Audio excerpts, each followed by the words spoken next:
Hi అండి, నమస్తే. నేను మీ భార్గవి. వెల్కమ్ బ్యాక్ టు అమ్మ చేతి వంట. ఈరోజు వీడియోలో ఎగ్ బిర్యానీని సింపుల్ వేలో ఎలా చేసుకోవచ్చో చూపిస్తున్నాను. టేస్ట్ అయితే వేరే లెవెల్ ఉంటుందండి.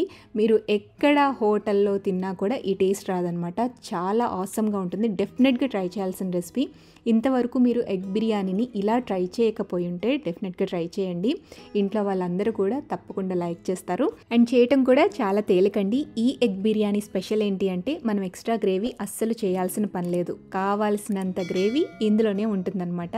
ఇంకా మన ఛానల్లో సూపర్ టేస్టీ అమ్మి బిర్యానీ రెసిపీస్ అయితే ఉన్నాయి. చాలామంది ట్రై చేసి గుడ్ ఫీడ్బ్యాక్ ఇచ్చిన బిర్యానీ రెసిపీస్ లింక్స్ అన్నీ కూడా డిస్క్రిప్షన్ బాక్స్లో ఇస్తాను. వీలైతే చెక్ చేయండి. మీకు చూపిస్తూ నోరూరిస్తున్నానని నాకు అర్థమవుతుంది. సో ఇక అస్సలు లేట్ చేయకుండా ఎగ్ బిర్యానీ ప్రాసెస్ ఏంటో చూసేద్దాం పదండి. ఫస్ట్ ఈ బిర్యానీ తయారు చేసుకోవడానికి బాస్మతి రైస్ని నానబెట్టుకుందామండి. నేను ఇక్కడ 1/2 kg దాకా బాస్మతి రైస్ తీసుకున్నాను. హై క్వాలిటీ బాస్మతి రైస్ అయితే మనకి టేస్ట్ చాలా బాగుంటుంది. సో 2 గ్లాసుల దాకా బాస్మతి రైస్ని ఒక గిన్నెలోకి వేసేసుకుని 1 లేదా 2 సార్లు బాగా వాష్ చేసుకోండి. ఆ తర్వాత మళ్ళీ తిరిగి నీళ్లు పోసి ఒక అరగంట నానబెట్టుకోండి. ఇప్పుడు 6 ఉడికించుకున్న గుడ్లు తీసుకుని ఇలా వాటికి ఘాట్లు పెట్టుకోండి. మీరు ఇక్కడ ఇన్నే గుడ్లు వేయాలని ఏమీ లేదండి. మీరు ఇంట్లో ఎంతమంది ఎన్ని తింటారో అన్ని గుడ్లు వేసుకోవచ్చు. వీటిలోకి ఇప్పుడు కొద్దిగా పసుపు, ఉప్పు, కారం వేసి గుడ్లకి బాగా పట్టించండి. ఇలా కలుపుకుని ఒక పక్కన పెట్టేసుకోండి. నెక్స్ట్ రైస్ని ఉడికించుకోవడం కోసం ఒక పెద్ద గిన్నె పెట్టుకొని అందులోకి 2.5 లీటర్ల దాకా నీళ్లు పోసుకోవాలి. నెక్స్ట్ ఇందులోకి బిర్యానీ ఇంగ్రీడియంట్స్, హోల్ ఇంగ్రీడియంట్స్ వేసుకోవాలండి. ఒక 2 టేబుల్ స్పూన్స్ దాకా అన్నీ కలిపి వేసుకోవచ్చు. నెక్స్ట్ మనం ఉడికించే రైస్ పొడి పొడిగా రావడం కోసం ఇందులోకి కొద్దిగా నూనె వేసుకోండి. ఒక 2 టీ స్పూన్స్ దాకా ఆయిల్ వేసుకోండి. అలాగే రుచికి సరిపడా ఉప్పు వేయండి. ఉప్పు కొంచెం ఎక్కువే వేయాలి, ఎందుకంటే వాటర్ డ్రైన్ అవుట్ చేసినప్పుడు దాంతోపాటు సాల్ట్ వెళ్ళిపోతుంది కాబట్టి సాల్ట్ తగినట్టుగా వేసుకోవాలి. ఒకసారి బాగా కలుపుకుని మూత పెట్టి మంటని మీడియం ఫ్లేమ్లో ఉంచి ఈ వాటర్ని రోలింగ్ బాయిలింగ్ అయ్యేంత వరకు మరిగించాలి. ఇలా నీళ్లు తెరల కాగుతున్నప్పుడు మనం నానబెట్టుకున్న బాస్మతి రైస్ని ఈ ఎసరులో వేసేసుకోవాలి. వేసి ఒకసారి బాగా కలపండి. ఇప్పుడు పైకి తేలే హోల్ గరం మసాలా ఉంటుంది కదా, సో ఆ ఇంగ్రీడియంట్స్ని పక్కకు తీసేసేయండి. నెక్స్ట్ ఇందులోనే సన్నగా కట్ చేసి పెట్టుకున్న 2 టీ స్పూన్ల దాకా కొత్తిమీర, అలాగే పుదీనా కూడా వేసుకోండి. ఇందులో ఒక అరబద్ద నిమ్మ చెక్కను కూడా పిండుకోండి. ఇలా రైస్ ఉడికేటప్పుడు నిమ్మరసం పిండటం వల్ల బాస్మతి రైస్ అనేది తెల్లగా ముత్యాల్లా వస్తాయన్నమాట. మంటని హై ఫ్లేమ్లో ఉంచి రైస్ని చక్కగా ఉడికించుకోవాలి. ఆల్మోస్ట్ ఉడికేంత వరకు 80 to 90% ఉడికేంత వరకు కుక్ చేయండి. ఇక్కడ చూపిస్తున్న విధంగా రైస్ అనేది ఇలా ఉడకాలన్నమాట. పూర్తిగా కంప్లీట్గా మెత్తబడిపోకూడదు, కొంచెం గట్టిగా పలుకుగా ఉండాలి. ఈ విధంగా రైస్ని ఉడికించేసుకున్న తర్వాత ఈ రైస్ని వాటర్ లేకుండా పూర్తిగా డ్రైన్ అవుట్ చేసేసుకోండి. డ్రైన్ అవుట్ చేసుకుని ఒక గిన్నెలోకి తీసుకుని పైన మూత పెట్టి పక్కన వదిలేసేయండి. లేదంటే ఒక జాలి గిన్నెలోకి వడకట్టేసుకుని పైన మూత పెట్టుకుని ఉంచుకున్నా సరిపోతుంది. ఇక్కడ రైస్ కుక్ చేయడంలోనే ఉంటుందండి. ఓవర్గా కుక్ చేసేస్తే కనుక మళ్ళీ మనం దమ్ పెట్టినప్పుడు మెత్తగా అయిపోతుందన్నమాట. సో అందుకని రైస్ని ఎప్పుడు కూడా ఫస్ట్ పలుకుగా ఉడికించుకోవాలి. మనం తీసుకునే బాస్మతి రైస్ క్వాలిటీని బట్టి ఉడికించుకోవాలి. నెక్స్ట్ ఇప్పుడు బిర్యానీ తయారు చేసుకోవడానికి వీలుగా ఉండే ఒక గిన్నెని, వెడల్పుగా ఉండే గిన్నెని పెట్టుకోండి. అందులోకి ఒక 2 టేబుల్ స్పూన్ల దాకా ఆయిల్ వేసుకుని మనం కారం పట్టించిన ఎగ్స్ ఉన్నాయి కదా, ఆ ఎగ్స్ని ఈ ఆయిల్లో వేసి ఫ్రై చేసుకోవాలి. లో టు మీడియం ఫ్లేమ్లో పెట్టుకుని ఎగ్స్ పైన ఒక మంచి గోల్డెన్ షేడ్ లేయర్ వచ్చేంత వరకు బాగా ఫ్రై చేసుకోండి. ఇలా ఫ్రై చేసుకున్న తర్వాత ఈ గుడ్లని తీసుకుని ఒక బౌల్లోకి పెట్టుకుని పక్కన పెట్టండి.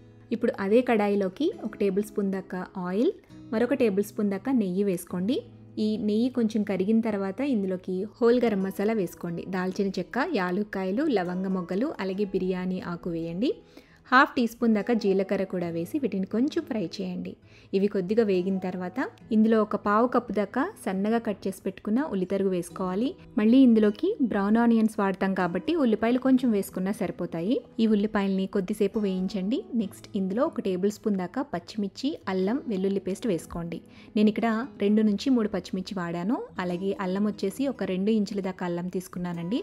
వెల్లుల్లిపాయలు వచ్చేసి ఒక 10 దాకా తీసుకుని వాటన్నిటిని కూడా పేస్ట్ చేసుకుని ఇందులో వేస్తున్నాను.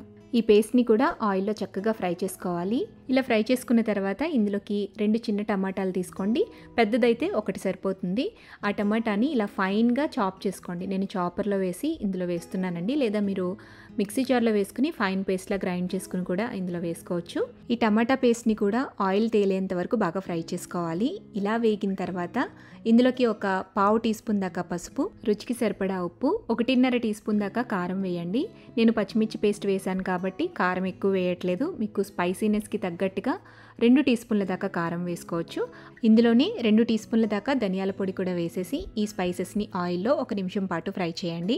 నెక్స్ట్ ఇందులోకి 2 టేబుల్ స్పూన్ల దాకా పెరుగు వేసుకోండి. పెరుగుని ఆయిల్లో బాగా ఫ్రై చేసుకోవాలి. ఎక్కడా కూడా మీకు పెరుగు అనేది కనిపించకూడదు అనమాట. అంతవరకు బాగా ఫ్రై చేసుకున్న తర్వాత ఇందులో ఒక పావు కప్పు దాకా నీళ్లు పోసుకోండి.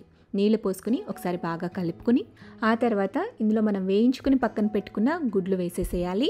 ఇందులోనే బాగా సన్నగా కట్ చేసి పెట్టుకున్న కొత్తిమీర ఒక 1/2 టేబుల్ స్పూన్ దాకా వేసుకోండి. పుదీనా కూడా 1/2 టేబుల్ స్పూన్ దాకా వేయండి. నెక్స్ట్ 1 టీ స్పూన్ దాకా క్రష్ చేసుకున్న కసూరి మేతి కూడా వేసుకోండి. లేకపోతే స్కిప్ చేయొచ్చు, బట్ వేస్తే ఫ్లేవర్ అనేది చాలా బాగుంటుంది అనమాట. ఇవన్నీ వేసిన తర్వాత ఈ గుడ్లని మసాలాలో కొద్దిసేపు ఫ్రై చేయాలి. 1 లేదా 2 నిమిషాల పాటు లో ఫ్లేమ్లో ఫ్రై చేసుకున్న తర్వాత ఇందులోకి 2 టేబుల్ స్పూన్ల దాకా బ్రౌన్ ఆనియన్స్ వేయండి. బ్రౌన్ ఆనియన్స్ని నేను ఇంట్లోనే తయారు చేసుకుని పెట్టుకుంటూ ఉంటాను. ఇవి ఎలా పర్ఫెక్ట్గా తయారు చేసుకోవచ్చో తక్కువ నూనెలో అనేది మీకు కావాలి అంటే కనుక నాకు కామెంట్ సెక్షన్లో చెప్పండి. డెఫినెట్గా వీడియో అనేది చేస్తాను. దీని తర్వాత 1 టీ స్పూన్ దాకా బిర్యానీ మసాలా పౌడర్ని వేసుకోవాలి. అలాగే 1/2 టీ స్పూన్ దాకా యాలకుల పొడి కూడా ఇందులో వేసేసి వీటన్నిటిని కూడా బాగా కలుపుకోండి. ఆ తర్వాత ఫైనల్గా ఇందులో ఒక 2 టేబుల్ స్పూన్స్ దాకా ఫ్రెష్ క్రీమ్ వేసుకోండి. ఫ్రెష్ క్రీమ్ని బయట కొన్నదైనా పర్లేదు, లేదా ఇంట్లో మనకి పాల మీద మీగడ వస్తుంది కదా, ఆ మీగడని కొంచెం బీట్ చేసుకుని వేసుకోవచ్చు. లేదంటే స్కిప్ చేయండి, పర్వాలేదు, ఏం కాదు. సో మనకి పర్ఫెక్ట్గా గ్రేవీ అనేది ఎంత చక్కగా తయారైందో కదా. ఆయిల్ అనేది ఇలా సపరేట్ అవుతూ ఉండాలన్నమాట. ఇలా తయారు చేసుకున్న గ్రేవీలోంచి హాఫ్ పైనే పక్కకు తీసేసేయండి. ఎగ్స్ అసలు ఉంచొద్దు, ఎగ్స్ మొత్తం పక్కకు తీసేసేయండి. కొద్దిగా గ్రేవీని అడుగు మాత్రం ఉంచండి. ఇప్పుడు దీనిపైన మనం ఉడికించుకుని పక్కన పెట్టుకున్న బాస్మతి రైస్ని ఒక లేయర్ లాగా పరిచేసేయండి. హాఫ్ బాస్మతి రైస్ వేసేసేయాలి. ఆ తర్వాత మనం పక్కన పెట్టుకున్న ఎగ్ గ్రేవీ ఏదైతే ఉందో దాన్ని ఒక లేయర్ లాగా వేసేసేయండి. ఇలా స్ప్రెడ్ చేసుకున్న తర్వాత మిగిలిన బాస్మతి రైస్ని కూడా మొత్తం వేసేసి ఆ పైన ఒక 2 పచ్చిమిర్చిని ఇలా చీల్చుకుని వేసుకోండి. దీనిపైనే ఒక 2 టేబుల్ స్పూన్స్ దాకా పాలల్లోకి నేను కుంకుమ పువ్వు నానబెట్టుకుని పెట్టుకున్నానండి. ఆ పాలని వేస్తున్నాను అనమాట. మీ దగ్గర కుంకుమ పువ్వు లేకపోతే కొంచెం ఎల్లో ఫుడ్ కలర్ని కూడా మిల్క్లో యాడ్ చేసుకుని మిక్స్ చేసుకుని యాడ్ చేసుకోవచ్చు. ఈ పాలతో పాటుగా మరొక 2 టేబుల్ స్పూన్స్ దాకా వాటర్ని వేసుకోవాలండి. లోపల ఉండే గ్రేవీ రైస్ అంతా కూడా చక్కగా దమ్ అవ్వాలి, అడుగు పట్టుకోకుండా ఉండాలి కాబట్టి ఒక 2 టేబుల్ స్పూన్ల దాకా నీళ్లు వేయండి. దీనిపైనే కొంచెం బ్రౌన్ ఆనియన్స్ని కూడా స్ప్రెడ్ చేసుకోండి. ఆ తర్వాత కొంచెం సన్నగా కట్ చేసి పెట్టుకున్న కొత్తిమీర పుదీనాని కూడా లైట్గా పైన పరుచుకోండి. దీనిపైన నేను 1 టీ స్పూన్ దాకా కేవరా వాటర్ వేస్తున్నానండి. కేవరా వాటర్ మనకి ఆన్లైన్లో ఈజీగా దొరికేస్తుంది. దీనివల్ల ఏంటంటే మనకి బిర్యానీ ఫ్లేవర్ అనేది రెస్టారెంట్లో చేసినట్టుగా వస్తుందన్నమాట. ఇది జస్ట్ ఆప్షనలే, ఉంటే వేసుకోవచ్చు, లేదంటే రోజ్ వాటర్నైనా స్ప్రెడ్ చేసుకోవచ్చు. ఇక ఫైనల్గా దీనిపైన దమ్ చేసుకోవడం కోసం టిష్యూ పేపర్ని కానీ లేదా సిల్వర్ ఫాయిల్ని కానీ పెట్టేసి మూతని ఎయిటెడ్గా పెట్టేసుకోవాలి.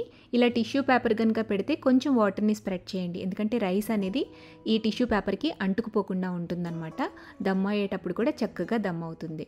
సో మూతని ఎయిటెడ్గా పెట్టిన తర్వాత స్టవ్ మీద పెట్టి లో ఫ్లేమ్లో ఒక 15 నిమిషాల పాటు దమ్ చేసుకోవాలి. మీరు చేసే బిర్యానీ పాట్ కనుక అడుగున బేస్ అనేది కొంచెం పల్చగా ఉన్నట్లయితే స్టవ్ మీద ఫస్ట్ మనం చపాతీ చేసుకునే రేకుని పెట్టి ఆ పైన ఈ గిన్నెను పెట్టి దమ్ చేసుకోవచ్చు. నేను డైరెక్ట్గానే ఈ గిన్నెని ఉంచి దమ్ చేసేస్తున్నానండి. సో లో ఫ్లేమ్లో ఒక 15 నిమిషాల పాటు ఉంచి ఆ తర్వాత మూత తీసుకుని ఒకసారి చెక్ చేసుకోండి. గరిట పెడితే అడుగున వాటర్ లాగా ఏమీ లేకుండా చక్కగా నీట్గా ఉడికిపోయింది అంటే ఆ తర్వాత వెంటనే స్టవ్ ఆపేసేయచ్చు. స్టవ్ ఆపి పక్కకు దించేసి మూతని అలాగే ఉంచి ఒక 10 నిమిషాలు వదిలేసేయండి. లోపల రైస్ ఈ గ్రేవీ అంతా కూడా బిగుసుకుంటుందన్నమాట. 10 నిమిషాల తర్వాత మూత తీసేసి మనం సర్వ్ చేసేసుకోవచ్చు. చూడండి రైస్ అనేది ఎంత పొడి పొడిగా వచ్చిందో, అండ్ గ్రేవీ కూడా పర్ఫెక్ట్గా సరిపోయిందండి. ఈ రైస్కి ఎలాంటి ఎక్స్ట్రా గ్రేవీస్ చేయాల్సిన పని లేకుండా ఇలా ఎగ్ దమ్ బిర్యానీని టేస్టీగా చేసుకోవచ్చు అనమాట. మీరు కలుపుతూ ఉంటేనే, అంటే వడ్డిస్తూ ఉంటేనే ఆ స్మెల్ అనేది, ఆ ఫ్లేవర్ అనేది చాలా బాగా వస్తుంది నేను చెప్పినట్టుగా చేస్తే. మరి నెక్స్ట్ టైం మీరు ఎగ్ బిర్యానీ ఇంట్లో చేసేటప్పుడు ఈ ప్రాసెస్లో ఒకసారి ట్రై చేయండి. ట్రై చేశాక మీ ఫీడ్బ్యాక్ని నాతో కింద కామెంట్ సెక్షన్లో షేర్ చేయడం అస్సలు మర్చిపోవద్దు.